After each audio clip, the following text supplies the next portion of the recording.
Good evening, ladies and gentlemen. My name is David Cox, and I'm the host of the New America Movement, and we have a great show for you this evening.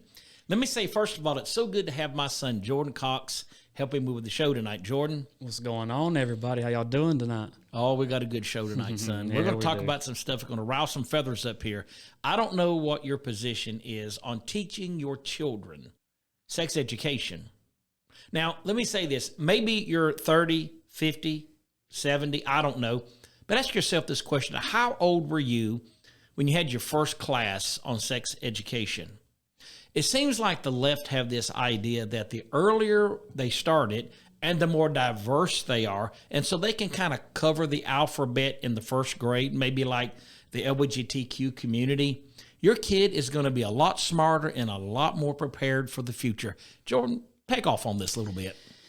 So, we have these. First of all, I want to just say this. I'm wearing this at South. It says South. It has South Carolina on it. You see, it has South Carolina on it. South Carolina. We have been told a lie. We have been told a very, very big lie that your kids are not being taught gender pronouns, gender and sex, and all of this blah transgender crap that's going on in the world today. That is not being taught in your schools in South Carolina, we were told. But what we have found out, and along with some other people that you will be hearing from other platforms, like the Overton Report and stuff like that, that's just not true. We have teachers teaching this stuff to our kids right here in South Carolina. In fact, you have it in the upstate. You have it in the lower part of the state, even in the middle. It is everywhere. And it's being championed by this woman named Lisa Ellis. She is running for state superintendent with a Democrat ticket, and she is supportive of all of this, okay? She wants to teach this stuff to your kids. And what I mean by this stuff is she wants to teach that a kindergartner and through third grade, right? All of these, the sooner they learn about it, the better. The sooner they learn about transgender and pronouns, all this stuff, the better. But let me just give y'all some little facts real fast. Most of these kids can't comprehend this, correct? Let's be real, right? You have a teacher, an adult, that is talking to a, let's say, 2, 3-year-old, 4-year-old, 5-year-old kid. And they're talking to this kid about gender and sex, about how a boy can be a girl can be a boy, how if they feel like it, they can, and blah, blah, blah. And there's all of these different types of genders out here. There's not just male and female. If you're an adult talking to a kid like that, you're a pervert. Just saying. We told y'all at the beginning this is going to be a show. So if your butthole's tightened up, it's about to get worse. And no pun intended. But anyway, here's the thing. Here's the thing. You cannot be an adult talking to a little kid about this at all, period. Because here's why. Let's say a straight teacher, a straight white male, is teaching your kindergarten class or your first grade class about the girl he's screwing. He's not married. He has a friends with benefit.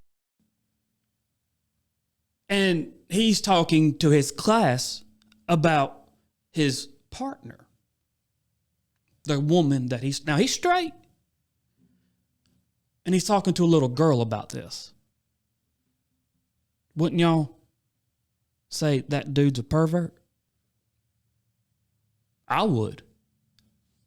But for some reason, we think it's okay for a teacher that believes it is okay to be transgender and that there's like 200 different types of genders and that you can identify as everything and that you can be, for some reason we say that's acceptable and we pause. For example, I identify as genderqueer, but I'm super feminine. So the way I present myself always comes off as she, her, but I always have to say, no, it's they, them.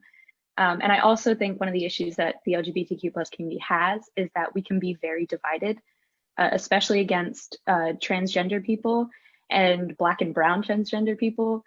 I suppose if we educated people more inside schools, especially at a young age, that we could do a lot more good. I'm not pausing. People like Lisa Ellis need to be stopped. They are sick. If you are a woman and you are teaching your child, your kid, your son or your daughter to take hormone blockers, do you understand that, in my opinion, that is abuse? And in my opinion, that right there is very justified for your kid being taken from you. Absolutely, I believe that with all my heart. Come on, talk to me. All right, let me jump in on this a minute. First of all, let me say that I think most psychiatrists would say this, that the later a child learns about sex, the better off they are. The earlier you learn about sex, the more trouble you're going to have later in life in a monogamous relationship. Now, here's a couple of things that bother me. Why does a child, say kindergarten through even the 6th grade, need to know about the LGBT community? We send our kids to school to learn about STEM. We want them to know about reading, writing, and arithmetic, and so on. And the idea that now we want teachers tingling the ears of our kids about it's okay to be transgender. I think that is something that most parents need to have a question with their kids, not a school teacher. You know, we for years argued that we didn't want the Bible being taught in school. Oh, and for a long time, I pastored for many years. And when you started talking about taking prayer out of schools and teaching the Bible, and they said, well, we don't want that. School is about education. It's not about putting religion in a kid's mind. Well, here we are. But apparently it's about putting ideology in a kid's mind. It is now becoming a platform for politics. It's becoming a platform for indoctrinating kids on what they think kids should become. And, you know, here's the thing about it. Everybody's not gay. Everybody's not transgender. And the number are pretty low.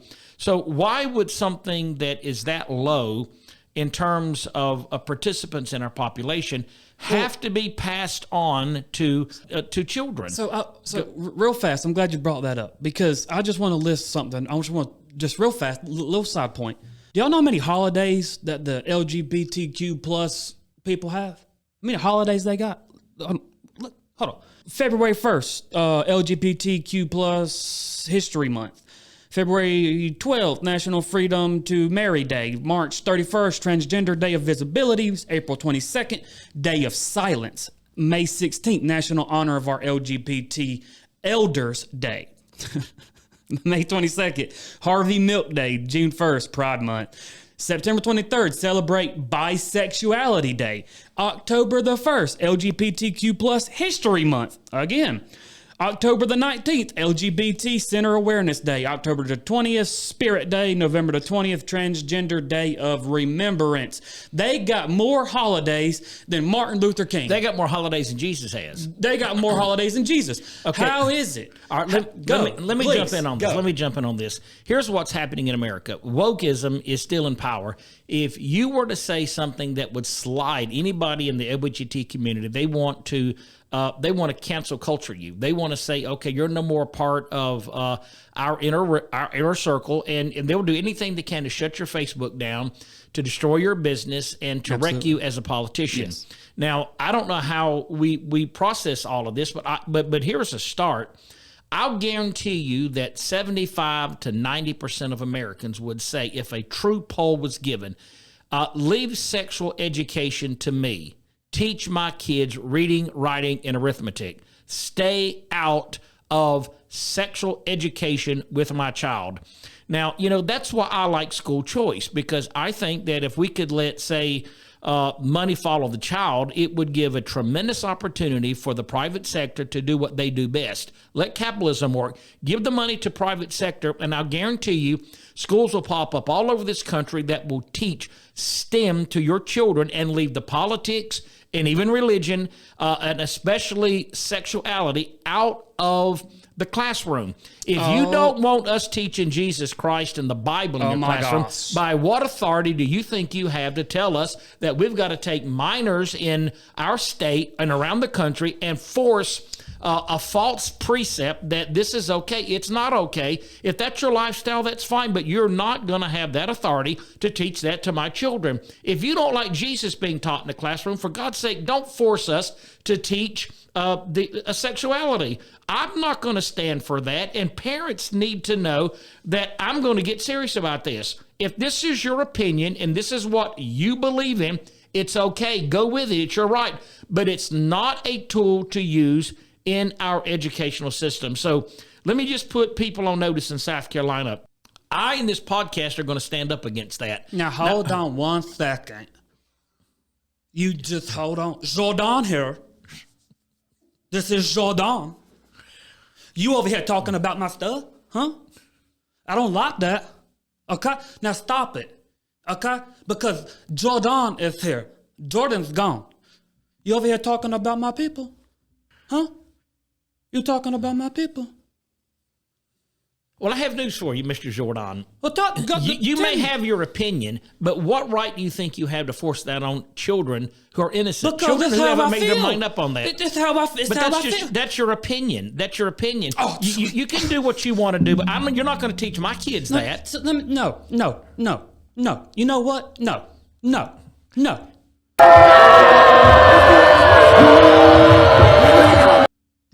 Well, why don't we teach the Bible? What right do you think you have to force your idea on all the American kids of this country? Are you getting your feelings hurt? Because grow up, big boy. We're going to fight that spirit, and we're going to let South Carolina and the world know that we take a stand in our public educational system against people who think they can force that ideology, your ideology, against the kids of America. You can call us woke. It doesn't matter. You can culture cancel us. It doesn't matter. We're going to do what we know is right and fair, and I got to say this, godly for our children here in America. We're going to take this country back and stop people like you who think you can force your idea down our throats. Like it or lump it, that's how it is. What happened? You had a little moment there. Oh, sorry. You had a little setback, so that's okay. Sorry. But can y'all not understand how dumb this is? How this could be confusing for a 5-year-old? I just switched my identity in the middle of a show. You don't tell me I can't. Don't you dare tell me I can't. I felt like a woman just then. Don't tell me I can't. You see how confusing that gets? But yet you want a kindergartner to grasp that. You know what happens instead? That kindergartner's going to be pregnant by the time she's 13. You know what's going to happen after that? That little 12-year-old boy is going to have 2 kids on the way by the time he's 12. That's what's going to happen. And the ones that do identify these other genders and stuff like that, they're going to have sexualized everything. It's going to be normal. So having sex is going to be a normal thing for a kid. And you know what happens after that? Pedophiles start getting let loose. Like this is exactly how pedophilia becomes legal. Because they're going to start saying these people feel like it. And if you're saying that a 5-year-old can make this decision, then you're saying that he's competent or she is competent enough to have sex. And we all know that is disgusting. You are a pervert and you belong in a mental institution or behind bars, because that is the only way you teach this to my kids. All right, let me have this back a minute. Let me say this. America is like between 17 and 20 in a world ranking in education.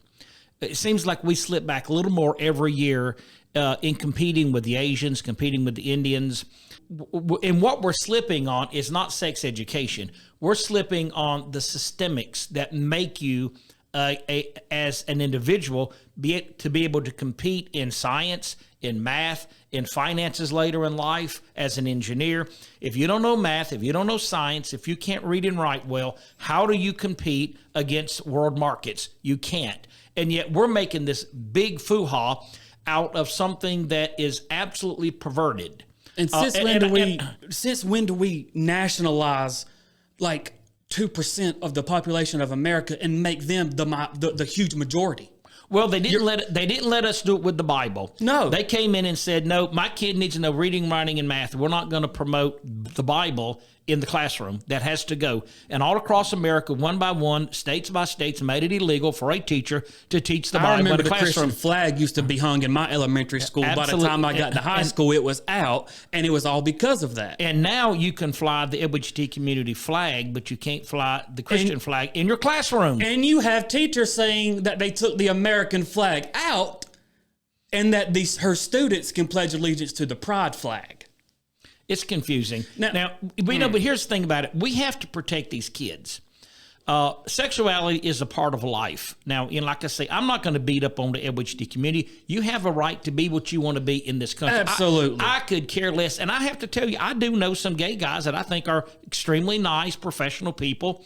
And they have never, ever given me, any kind of problem or any kind of threat or anything that I can't have a good, logical, decent conversation with them. It's just a point of we don't want you teaching to our kids that this is normal, because it's not. Even this is what's crazy. Most transgender and gay people agree with this concept. Absolutely. They really do. Look at Caitlyn Jenner. Caitlyn Jenner, absolutely. I mean, he literally, or she, whatever you want to call her, comes in and says, look, I didn't even know this until I was of a certain age.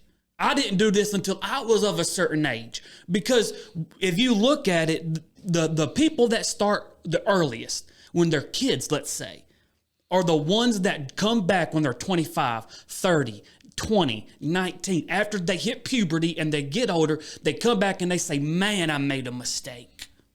Because what they did was they took hormone blockers, and this is what parents are giving their kids, because teachers are teaching it to them and parents are allowing it to happen. And so these parents are now wanting to be progressive and be part of this progressive movement, and they're giving their kids hormone blockers. And let me tell you something. Your kid is not coming up to you telling you that he or she feels like the opposite sex. You are putting that into their head. And then they come to you and say, hey, I feel like a girl, or I want to play with a Barbie doll.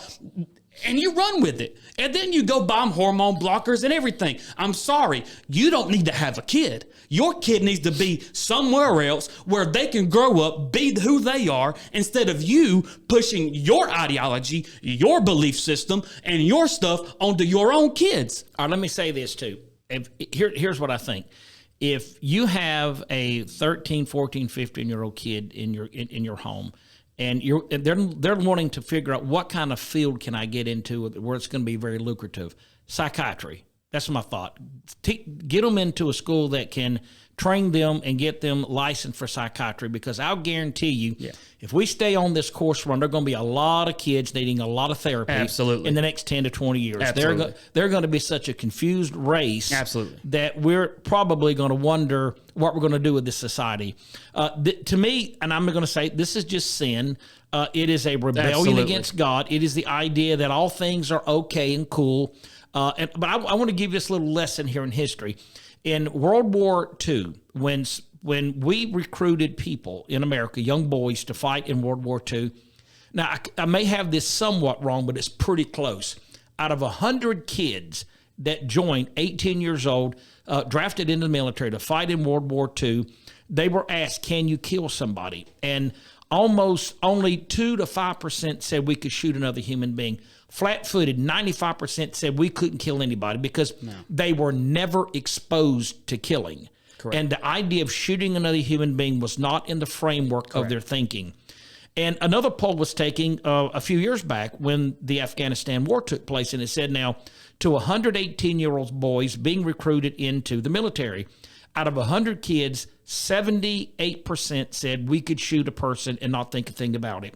And the reason is because we see it on TV so much. You conditioned it. It is a condition. It is exposure.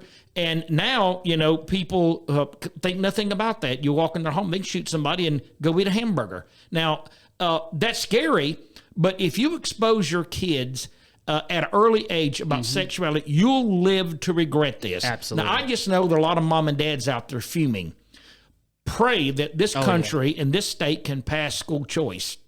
And you can get your kids out of the public system and say, if that's what they're going to do in South Carolina, we need to find a better way to educate our kids, because I am not for teaching our kids this kind of material. Absolutely. And even if it was about sexuality, period, between a man and a woman, doesn't matter. I don't want my kid knowing in the first, second, third, fourth grade how babies come about. Well, that's and you what may I'm say, yeah. well, but why do you got to tell kids that? Our schools are full of pregnant girls now, and you're going to, and the reason for that is because they're of exposure to these things. I remember when I was in the 8th grade, a girl was taken out of class, and we wondered, man, where's she at? What happened to her? And several months later, one of the kids got it rumored that she had gotten pregnant, and they removed her from the classroom because they didn't want other kids exposed to this. And God helped this girl. Hopefully she was able to go to another school, have the baby, and move her life on. But she couldn't have been more than maybe 14 years old. Right. And now I hear a lot of these schools have 30, 40, 50, 60 kids pregnant. Yeah. And they celebrate it. They have parties for these kids and say, oh, that's so good. Yeah. Just it's a warning, kids parents. Kids. Yeah, it's not your kid, if they're in high school, is not ready to have a child. No. Your kid in high school does not need to be having sexual experiences. Your kid in elementary school does not need to be taught about critical race theory or about the LGBT community and the struggle if you're a boy or girl. We're going to help you feel your way through this. Right. Stop it. Say no to your principal. Say no to your teachers. Or get your kids out of those schools. Absolutely, because the reason is we have age limits on everything. We have age limits on if you can buy cigarettes. We have age limits if you can buy alcohol. Age limits if you can even join the military. Age limits if you can rent a car. Age limits if you can get a job. You know why we have that? Because there's certain ages where your mind isn't ready. Oh, you're not ready for this. Oh. You have to have a sense of maturity. Ooh. What does a first grader need to know if they're not a boy or girl? If people say, well, it's their feelings. Well, feelings fix themselves through the years. You can't force a kid in leading him with the idea that maybe you're a boy, but maybe you're just struggling because you think inside you're a girl. This is what kind of world are we going to create if we allow that to happen? You're not helping society. Absolutely not. This is more of adults pushing their ideology onto kids than it is kids actually coming to them saying that, oh, this is what I want, right? I want to go to a family reunion with you if you agree with that. And you sit down and you show all your friends and your relatives that, hey, this is my boy, but he's got a dress on and you're proud of that. And you tell everybody, yeah, he thinks he's a girl. And I want to see a parent do that and grin and really be sincere that they're proud of that. And if you are, you've got an issue yourself. So maybe we're getting out of line here because we're letting it become emotional. But it really bothers me. It's just sick. It's just sick. It is just sick. And the point I'm making is, look, if you believe that your little 4 or 5 year old kid can be the opposite sex and can make that decision at 4 or 5, or you make that decision for them at 4 or 5 years old, then you maybe just need to go talk to somebody before you lose your kids. That's all I'm saying. Okay? I'm not trying to be mean. I'm not trying to hurt anybody's feelings. All I'm saying is that this is borderline child abuse. Let's be honest about it now. If we really honest with ourselves, you give a kid hormone blockers and stop the puberty happening. That's a little. That's tough. That's a tough one. But society now says that's okay. Well, all I can say is save a lot of money, parents, if you believe that, because you're going to need it for therapy. So. Absolutely. It's crazy. Absolutely. Well, Jordan, it's been great having you on the show again. We appreciate you listening to us, the New Miracle Movement. Thank you. God bless you for tuning in the show. We'll see you later.